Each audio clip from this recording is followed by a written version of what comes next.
अस्सलाम वालेकुम जनाब, मैं हूं आपका अपना शेफ ज़ाकिर और मौजूद हूं आप सबके साथ अपने शो ज़ाकिर किचन्स को लेके। हेल्दी खाने, ताकत, एनर्जी और सबसे कीमती चीज़ कि हमें अपने बच्चों को देखना चाहिए कि हम अपने बच्चों को खाने में क्या दे रहे हैं। ये बहुत ज़रूरी पॉइंट्स हैं। बाज़ फैमिली, बाज़ ख़वातीन, बाज़ माएँ इस बात पे तवज्जो नहीं देती कि कितनी कैलोरीज़ हम बच्चों को दे रहे हैं, कितना फ़ाइबर बच्चों को दे रहे हैं या कितने मिनरल्स उस बच्चे की खुराक में उसके पास जाना चाहिए। अगर मिसाल के तौर पे कि 10% मिनरल जाना चाहिए तो बाज़ वक्त हमको इस किस्म की चीज़ दे देते हैं कि जिसमें 200-250 मिनरल्स होते हैं। या अगर फ़ाइबर की हम बात करें तो 20-25% अगर फ़ाइबर बच्चों को देना चाहिए तो हम बच्चों को बाई फोर्स ज़बरदस्ती इतना खाना खिलाने की कोशिश करते हैं कि उसकी बॉडी के अंदर 250-300 फ़ाइबर की मकदार चली जाती है, जबकि उसकी नन्ही बॉडी जो फ़ाइबर को सपोर्ट या अफोर्ड, दोनों जुमले में यूज़ करूँगा, सपोर्ट और अफोर्ड, उसकी बॉडी ले सकती है 25 ग्राम या 25% फ़ाइबर की ताकत। लेकिन बाज़ माएँ इस लालच में कि मैं ज़्यादा खिलाऊं तो मेरा बच्चा ताकतवर होगा, मोटा होगा, बड़ा होगा और बड़ा खूबसूरत लगेगा, तो खुदारा मैं उन माओं से हाथ जोड़ के गुजारिश करूंगा कि अपने बच्चे के साथ बचपन से जुल्म ना करें। उसकी वजह आपने अक्सर देखा होगा, बल्कि अगर थोड़ा सा आप रिसर्च कर लें नेट पे तो आपको मिल जाएगा कि छोटी छोटी उम्र में बच्चों के दिलों में छेद, बच्चों के किडनी प्रॉब्लम्स, बच्चों के आईसाइट प्रॉब्लम्स, बच्चे की एबनॉर्मलिटी और बहुत कुछ अब आ चुका है। और बाज़ बच्चे तो ऐसे हैं जो बहुत छोटी सी उम्र में शुगर जैसे मुसी मर्ज़ में फंस गए हैं। तो उसकी वजह जो है खुदा न खासा अल्लाह ना करे, ऐसा नहीं है कि वो पैदाइशी डिजीज़ लेके पैदा हुए या माँ बाप में डिजीज़ थी वो कन्वर्ट हो गई, ये मेरे रब का है, इसमें हम या दुनिया की कोई साइंस बात नहीं कर सकती।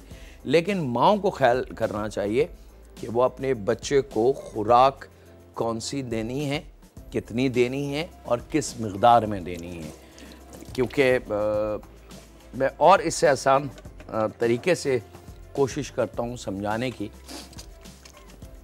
कि अगर मिसाल के तौर पे दूध की थैली, मेरे ख़्याल से हर कोई जानता है कि दूध की थैली क्या होती है। अगर 1 लीटर दूध की थैली की मैं मिसाल आपको दूं कि आपके हाथ में 1 लीटर की जो प्लास्टिक की थैली होती है जिसमें अमूमन दूध आपने देखा होगा, या दही आता है 1 किलो या दूध आता है 1 किलो, और मैं आपसे कहूँ कि उस 1 किलो थैली में आप 5 किलो दूध भर दें तो क्या होगा। एक सिंपल जुमला आएगा कि जी थैली फट जाएगी और दूध गिर जाएगा। सिंपल यही लॉजिक है ना। एग्जैक्टली यही एप्लीकेशन या अप्लाई करें आप बच्चे की बॉडी में कि उसका मैदा बहुत छोटा है, बहुत छोटा सा है, मेरे ख्याल से इतना सा मैदा है उसका, और इतने से मैदे में अगर इतना खाना डाल दिया जाए तो वो मैदा वहीं क्रैक हो जाता है, अपना वजूद छोड़ देता है और फिर उसके अंदर बीमारियां और बहुत कुछ आना शुरू हो जाता है। क्योंकि उसकी जो ग़िज़ाई ताकत होती है उसकी बॉडी की, जो उसको लेनी चाहिए, वो ज़रूरत से ज़्यादा आपने दी तो वो ग़िज़ाई ताकत उसकी बॉडी में गिरती है नीचे, और जब दूध ज़मीन पे गिर जाए तो वो फिर इस्तेमाल का नहीं रहता बल्कि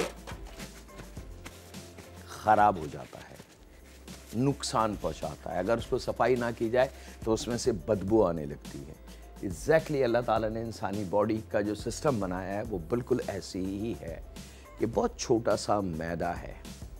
उस मैदे के हिसाब से अगर आप खाना बच्चों को दें तो वो अपने स्मूथली काम करता रहेगा। लेकिन अगर ज़रूरत से ज़्यादा बाज़ मायों को मैंने देखा है वो बाई फोर्स लड़के मार के गुस्सा करके बच्चे को सिर्फ इस लालच में खाना ज़्यादा खिलाती हैं कि ये ताकतवर हो जाएगा, मोटा हो जाएगा। लेकिन उनको अंदाज़ा नहीं है, थोड़ी सी नादानी या कम अक्ली की वजह से उनको अंदाज़ा नहीं है कि वो कितना बड़ा रिस्क उस बच्ची की ज़िंदगी के साथ खेलती हैं। खुदारा बहुत एहतियात की ज़रूरत है। हेल्थ की बात है जनाब, तो इसलिए मैंने ये शेयर किया अपनी उन माओं के साथ जो जिनकी शादी हुई और अल्लाह ताला ने उनको खुशियाँ अता की। तो खुदारा अपने बच्चों को बहुत एहतियात से रखें और एक बड़े अच्छे प्रोफेसर हैं, डॉक्टर हैं, बहुत एजुड हैं और आजकल पाकिस्तान में अल्हम्दुलिल्लाह एक बड़े हॉस्पिटल में हैं, उनसे बड़ी क्लोज मेरे हैं। तो उनका मैं नाम नहीं मेंशन करूँगा उनका, उन्होंने कहा कि इंसान का जो मैदा है वो उसके हाथ, मैदा कैसे नापा जाता है। मैंने उनसे सवाल किया था कि कितना बड़ा मैदा है कि आदमी कितना खाना खा सकता है। तो उन्होंने जो टेक्निक मुझे दी वो टेक्निक वाकई एक मैंने फिर उसको थोड़ा सा उसकी तशरीह करी, ज़ेर ज़बर पेश निकाले तो वाकई वो चीज़ ऑथेंटिक है कि इससे बड़ी है नहीं। उन्होंने कहा कि ये इंसान अपने दोनों हाथों को इस तरीके से मोड़ के और थोड़ा सा गैप बना ले, मतलब ये उंगलियां मिली हुई हों या अंगूठे मिले में हों और इस तरीके से हथेली मिली हुई हो। भाई ये जो पॉइंट है ज़रा सा भी इसके अंदर गैप नहीं हो, ये इंसान का मैदे का साइज़ है, इतना सा। और अल्लाह ताला ने इसमें लचक दी है कि थोड़ा सा जितनी आपकी ये उंगलियां खुल सकती हैं, बस इससे ज़्यादा मैदा नहीं खुल सकता। ये कुदरत है। ये मिसाल मेरे एक प्रोफेसर डॉक्टर ने दी कि ये मैदे की असली हालत है। जब हम खाना खाते हैं तो कुदरत उसको खोलना शुरू करती है और भाई यहाँ तक खुल सकता है, इससे ज़्यादा नहीं खुल सकता। और अगर बाज़ लोग बहुत ज़्यादा खाना खाते हैं तो फिर ये क्रैक हो जाते हैं, और ये जब क्रैक होते हैं तो जितनी एनर्जी हम खाते हैं वो बॉडी में जाती है, जिससे गुर्दे इफेक्ट होते हैं, लीवर इफेक्ट होता है, sugar, blood pressure, high blood pressure, heart attack, चर्बी, फैट, चिकनाई, ये सब वजूद में आ जाते हैं। तो खुदारा अपने आप पे जुल्म ना करें। चले जनाब, बिस्मिल्लाहिर्रहमानिर्रहीम। पहला सफ़र है वेरी हेल्थी फलाफील। और फलाफील एक अरबी यूनानी कह लें, इसको अरबी कह लें, इजिप्शियन कह लें, इसके बहुत सारे मुल्कों में जितने अरब कंट्री हैं उन सब में फलाफील बनती है। और फलाफील बेसिकली है क्या, 100% मज़ेदार फाइबर एनर्जी से भरपूर, यानी कि इसके अंदर सॉलिड चने का इस्तेमाल है, तो इसलिए इसकी ग़िज़ाई एतबार और ग़िज़ाई ताकत बहुत कीमती है। और अरब कंट्री में चने का इस्तेमाल बहुत ज़्यादा होता है, याद रखिएगा, उसकी वजह फाइबर है। तो यहाँ पे एक प्याली उबले हुए चने आपने इस तरीके से इसको सिर्फ हल्का सा दबाना है, यानी कि क्रश करना है। चॉपर मशीन या जूसर ब्लेंडर में इसको नहीं पीसेंगे, खुदारा सिर्फ हाथ से या नाइफ। सबसे आसान ट्रिक ये जो मैं इस वक्त कर रहा हूँ ये है, इस तरीके से आप दबाएंगे उबले हुए चने, या ख़ुद ब खुद अपना वजूद ख़त्म कर देंगे। और मैं इसको करता हूँ जनाब, आपसे इजाज़त लूँ एक छोटे से ब्रेक की। मिलते हैं लम्हों के ब्रेक के बाद।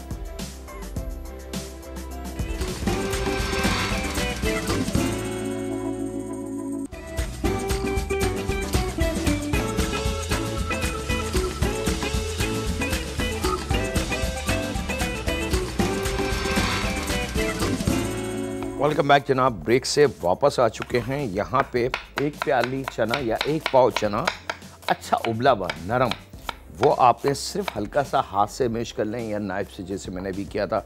सबसे आसान नाइफ़ है, इस तरीके से आप उसको मैश कर लें। लेकिन प्लीज़ चॉपर मशीन में उसको मत पीसिएगा। ये गलती अगर आपने कर ली तो फिर शायद आपको अफसोस हो कि ये मैंने क्या किया।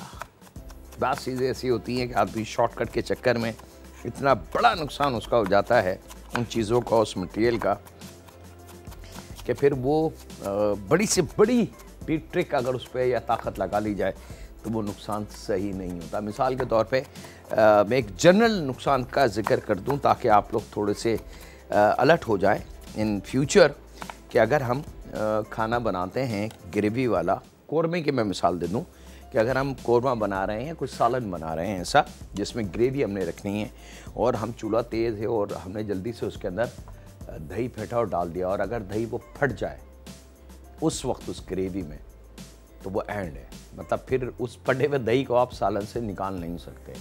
आप कितनी कोशिश कर लें, फटा हुआ दही वहाँ से गायब नहीं होगा, वो अपना वजूद बरकरार रखेगा, और जैसे जैसे पकेगा और सख्त होता जाएगा और अपना वजूद का निखार उसका आ जाएगा। तो ये कुछ ऐसी गलतियां होती हैं जो कुकिंग में हमसे हो जाती हैं, और फिर अगर हम चाहें भी तो उसको सही नहीं कर सकते। अच्छा जनाब, यहाँ पे एक पाव चने, उसके बाद एक अदद दरमियानी प्याज, यहाँ टमाटर ले लेंगे एक अदद, बीज और स्किन के साथ, यानी कि इसको छिला हुआ नहीं होना चाहिए। दरमियाने साइज का टमाटर हो ज़रा थोड़ा सा सख्त और रेड।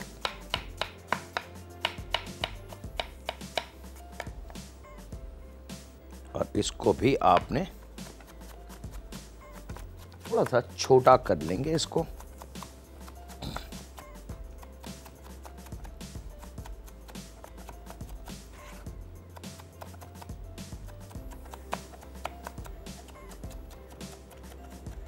चलें जनाब, एक टमाटर हमने चॉप करके रेडी। इसमें से 3/4 एक साइड में कर लेंगे, 1/4 एक साइड में कर लेंगे, यानी कि 3 हिस्से कट चॉप टमाटर अलग कर लेंगे, एक हिस्सा अलग कर लेंगे। एक हिस्सा जो है वो यहाँ आ जाएगा और 3 हिस्से जो हैं वो यहाँ इस प्लेट में हमने रख लिए, क्योंकि टमाटर एक साथ हमने चॉप कर लिया था। और यहाँ पे मेरे पास मौजूद है धनिया 1/4 गड्डी और 1/4 गड्डी पार्सली, ठीक है, फ्रेश। दोनों को हमने बारीक चॉप करके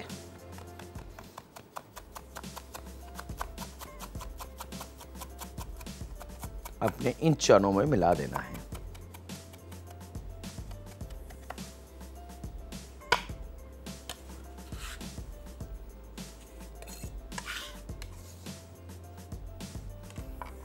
चलें जनाब, यहाँ पे 1 चाय की चमची लहसुन का पेस्ट और यहाँ पे आधी चाय की चमची ज़ीरा, आधी चाय की चमची धनिया पाउडर, 1 चाय की चमची पपरिका या पिसी लाल मिर्च पाउडर, और यहाँ पे काली मिर्च हमने यूज़ करनी है। आप 1/4 चाय की चमची भी ले सकते हैं और आधी चाय की चमची भी ले सकते हैं, it's up to you.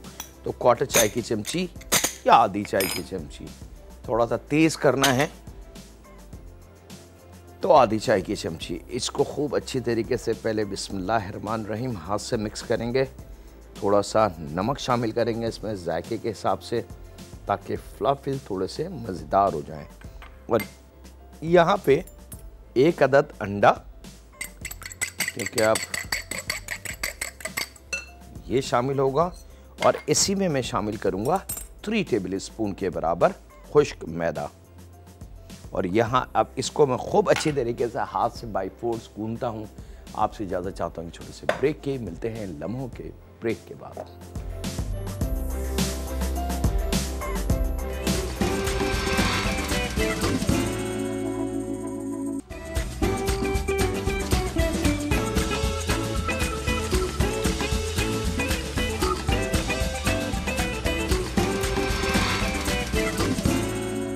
Back जनाब, ब्रेक से वापस आ चुके हैं। यहाँ पे थोड़ा सा हाथों को चिकना ज़रूर कर लीजिएगा और उसके बाद खूब अच्छी तरीके से बाई फोर्स इसको आपने मिक्स करना है, ताकि अंडा, मैदा, मसाला, चना सब अच्छी तरीके से एकजान हो जाए। और उसके बाद थोड़ा थोड़ा लगभग 1 टेबल स्पून के बराबर मटेरियल आपने उठाना है।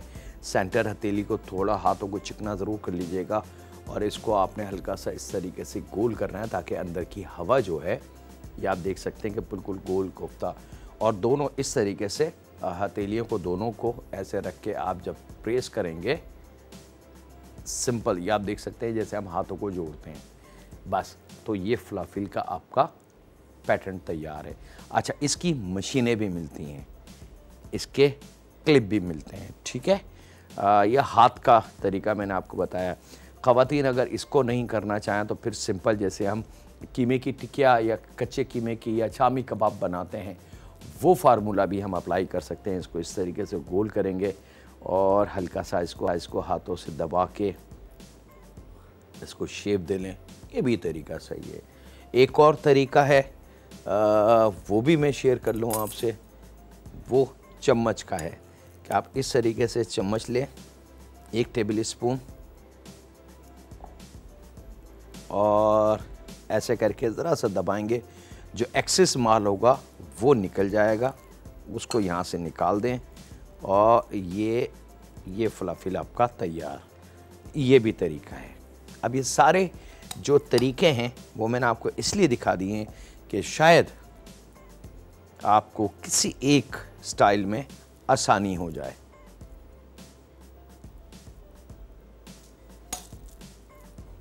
ठीक है जी। चलें जनाब, फलाफिल रेडी। अच्छा, इसको रखिएगा नहीं,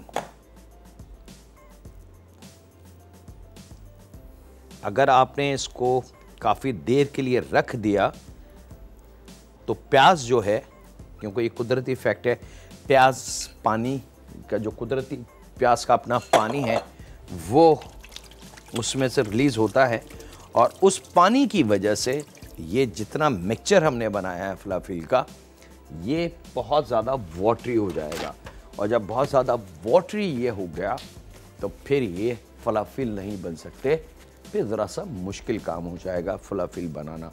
तो उसी वक्त हाथ के हाथ पीसें और जल्दी जल्दी करके इसको फ़ौरन बना के एक साइड में रख लें। अब यहाँ पे ऑयल थोड़ा सा गर्म होना चाहिए, और ये फलाफिल बहुत एहतियात से आपने इस ऑयल में ड्रॉप कर देने हैं। अच्छा, अब जहन में रखिएगा एक ख़ास चीज़, वो क्या कि इसमें गलाने वाली कोई चीज़ नहीं है, तो हल्का सा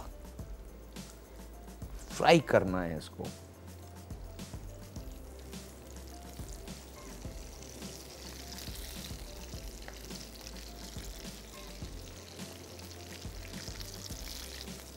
यहाँ पे ये फ्राई का अमल शुरू है जनाब। चूल्हा तेज़ होना चाहिए, यानी कि गरम, ज़रा सा भी ठंडा ऑयल ना हो। अगर बहुत ठंडा ऑयल आपने इस्तेमाल किया या ठंडे ऑयल में इसको डाल दिया तो फिर ये खुल जाएंगे, तो ख्याल रखेंगे इसको। और जिस वक्त ऑयल में डालें फलाफिल तो प्लीज़ उसके बाद चम्मच ना चलाएं, थोड़ा सा गैप दीजिएगा। और कोई सी भी चीज़ हो फ्राई की, जब ऑयल में ड्रॉप कर दें तो इमीडिएटली फ़ौरन शामिल करते एकदम चम्मच ना चलाएं, बल्कि उसको स्टेबल होने दें, ऑयल के साथ अंडरस्टैंडिंग उसको होने दें, और उसके बाद फिर आप चम्मच का इस्तेमाल करें तो वो ज़्यादा कीमती होगा। गोल्डन कलर के, इसको लाइट गोल्डन कलर का फ्राई करना है जरा, आप इसको छेड़ेंगे नहीं, ये ख़ुद फ्राई होकर आपको बता देगा, आपको नज़र आने लगेंगे, और फिर आपने इसको डिश आउट कर लेना है। यहाँ वक्त एक छोटे से ब्रेक का, तो कहीं नहीं जा रहे हैं, मुलाकात करते हैं लम्हों के ब्रेक के बाद।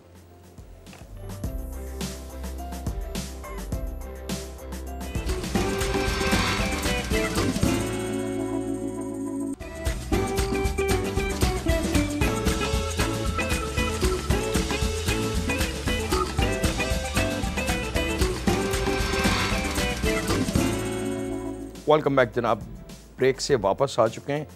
फलाफिल हमारे बिल्कुल तैयार हैं। अब अगर आप चाहें इफ्तार के दस्तरखान पे बिल्कुल एज इट इज़ सॉस और चटनी के साथ, ताइना सॉस या हुमस बना लें इसके साथ, या कोई और सॉस या कोई सी भी चटनी उसके साथ सर्व कर सकते हैं। और अगर इसी को आपने बच्चों को देना है या बतौर ईद के बाद लंच बच्चों को लंच बॉक्स पे बना के देना है, या पिकनिक पार्टी के लिए, तो इसके हम सैंडविचेस बड़े प्यारे बना सकते हैं। उसके लिए इस फलाफिल को आपने पीता ब्रेड में रखना है, सिंपल।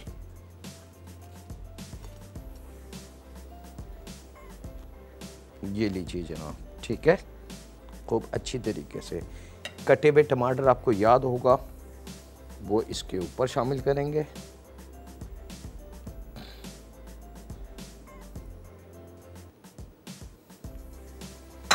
और यहाँ पे मैं लूँगा प्लेन मायो, एक टेबल स्पून।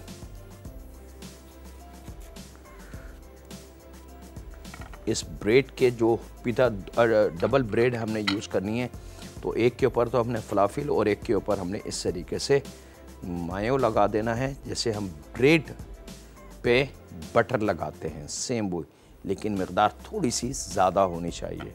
और उसके बाद यहाँ पे मेरे पास मौजूद है आइसबर्ग, एक बड़ी मज़ेदार सब्ज़ी, खूब सारी इस पे रखें।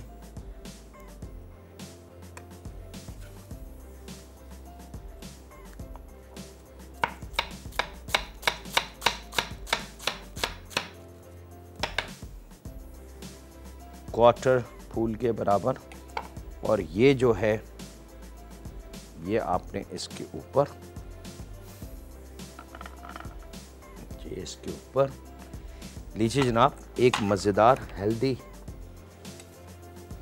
सैंडविचेस हमारे तैयार हैं। अब आपकी ओन चॉइस है, अगर भूख बच्चे को ज़्यादा है तो साबुत थोड़ा सा प्रेस कर दीजिएगा हाथ से ताकि ये बिल्कुल सेट हो जाए। भूख ज़्यादा है तो बिस्मिल्लाहिर्रहमानिर्रहीम, गो अहेड, एक बड़ा बर्गर। और अगर भूख कम है, ये बच्चा छोटा है, तो फिर इसको आपने 1 के 2 या 1 के 4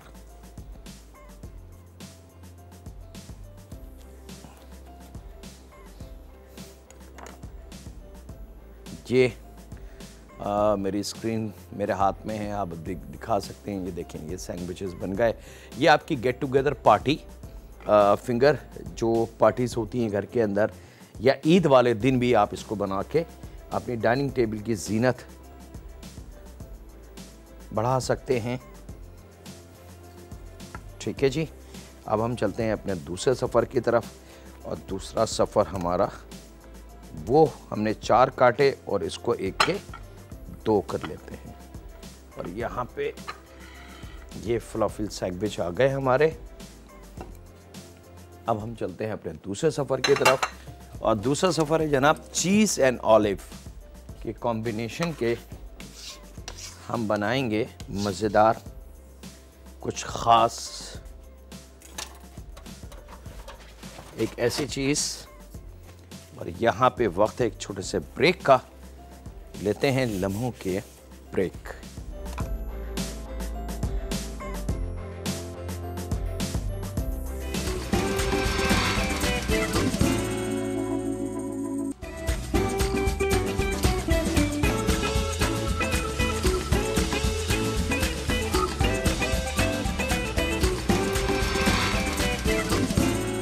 वेलकम बैक जनाब, ब्रेक से वापस आ चुके हैं। अच्छा जनाब, यहाँ पे समोसे बनाने वाला जो मांडा पट्टी होती है वो तकरीबन 4 इंच बाई 4 इंच चौकोर काट के रख लेनी। यहाँ पे 1 टेबल स्पून मैदा और आधा अंडा हमने मिक्स करके इसकी लई बना के रख लेनी है।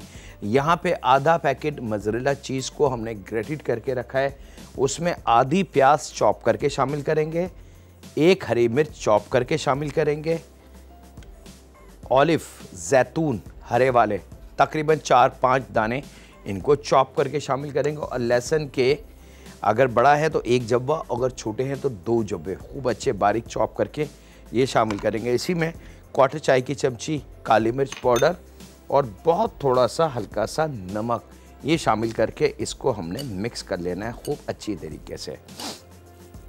और फिर हमने इसके मज़ेदार हर दिल अजीज़ जो बड़े पसंद हैं हमें, ये लीजिए जनाब फ्राइड वॉन्टन। अभी तक हमने मीट के फ्राइड वॉन्टन खाए थे, आज चीज़ एंड ऑलिव के। और इसका वही तरीका बनाने का जो हमने चिकन और बीफ और सी फूड में आपको सिखाया है। मैं एक दफ़ा दोबारा रिपीट कर दूं अपने नए देखने वालों के साथ कि जो कॉर्नर्स आपके पास है वहाँ इसको रखें, 1, 2 और 3, यानी कि 3 दफ़ा टर्न करेंगे। उसके बाद जो टर्न किया हुआ है वो उसके एक साइड पे, यानी कि लेफ़्ट साइड के ऊपर आपने जो बैटर बनाया है ये, और इसको उठा के हल्का ट्विस्ट करके एक दूसरे के ऊपर इस तरीके से इसको रख देंगे। यहाँ पे ऑयल हमारा बिल्कुल रेडी है, थोड़ा सा गर्म हो जाए ऑयल।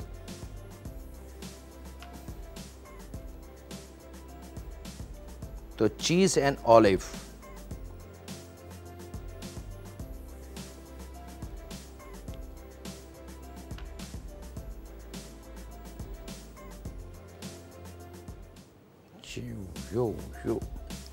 ये इफ्तार के दस्तरखान पे तो माशाल्लाह, लेकिन ईद वाले दिन के लिए भी बहुत मज़ेदार चीज़ है।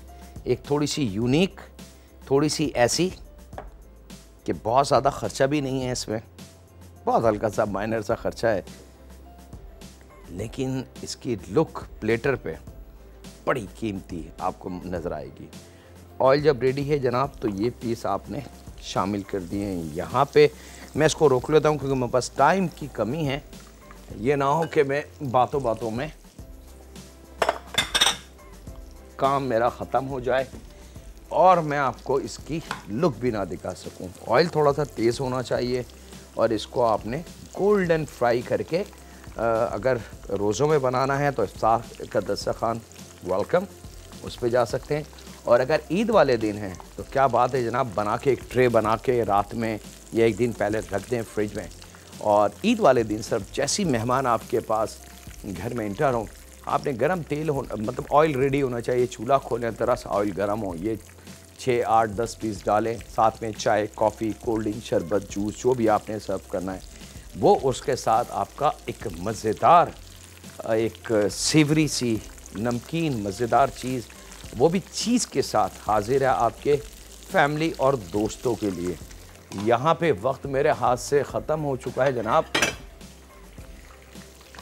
इससे ज़्यादा इसको फ्राई नहीं कीजिएगा कि वो इसमें गलाने वाली या गोश्त से रिलेटेड कोई चीज़ नहीं है। गोल्डन कलर आ जाए तो ये आपके चीज़ and olive fried wonton colour आप देख सकते हैं। और यहाँ पे ये आ गया है जनाब आपके। इसके साथ ही वक्त हुआ है आपसे इजाज़त लेने का। अपना, अपने घर वालों का, दोस्तों का, बुज़ुर्गों का, बच्चों का और बेटियों का बहुत ज़्यादा ख्याल रखें और दुआ करते रहें उस खालिक मालिक से हर वक्त अपने लिए, अपने वालिदैन के लिए, अपने बच्चों के लिए, कि वो रहीम है, वो हर वक्त रहम करता है। और ए रब तेरा लाख शुक्र है, हमें नहीं पता कि तूने हमें जो ये ताकत दी है ये किस काम के लिए, शायद लोगों को जुल्म करने के लिए, लोगों को परेशान करने के लिए अगर तूने ये ताकत दी है तो ए रब हमसे तू ये ताकत छीन ले, क्योंकि हम बर्दाश्त नहीं कर सकते। ए रब हम ऑलरेडी गुनाहों में फंसे हुए हैं, हमारे गुनाहों का बोझ कम कर और हमें अपने रास्ते पे लेके आ। रहम फरमा हम पे, हमारे माँ बाप पे, हमारी औलाद पे, हमारी बेटियों पे रहम फरमा। अल्लाह हाफ़िज़। सुनने के बाद